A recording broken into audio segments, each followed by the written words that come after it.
अरे शादी यह कौन है तुम्हारी? बोल।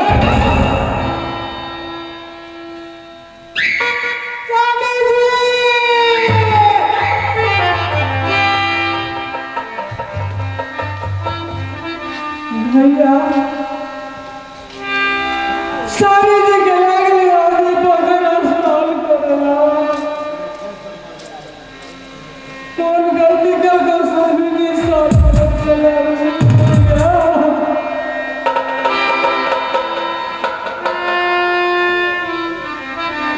किया करना भैया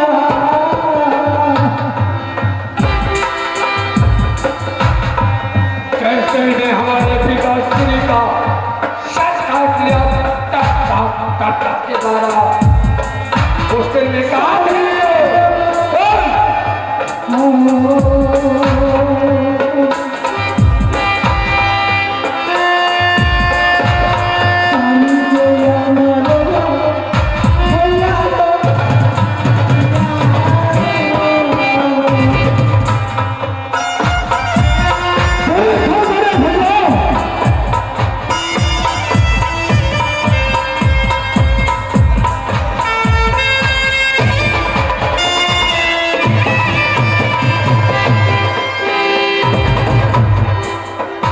अरे भैया मैं ये कहता हूँ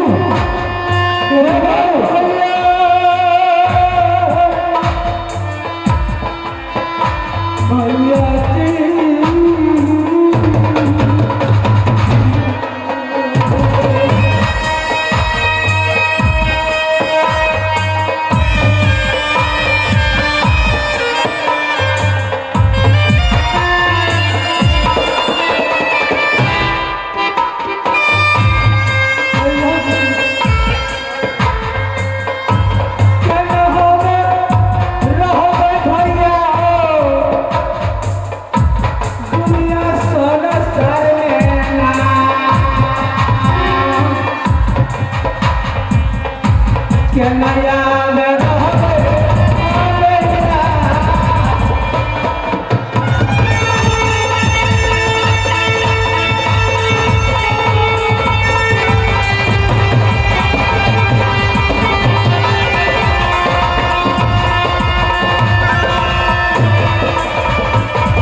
जैसे तुम्हारे पति हमारे पिताश्री का तड़पा के मारा उसने क्या नहीं तू रोका अपने पति का, तो आज तुम्हारी तड़पा के मारूंगा आगे।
है दादी काली नागी, तो हमारे बहन नहीं है, तुम काली नागी है नागे है। सती छोड़ मत सती, इसका गर्भ में बहुत बलवान बालक है। ठीक है सती, आगे कुछ और कर शादी में 6 महीना पौधा में छिपनी। उस बालक का जिस हालत में हो नाश कर दो, ना रहेगा बस, ना बाजेगी बांसुरी।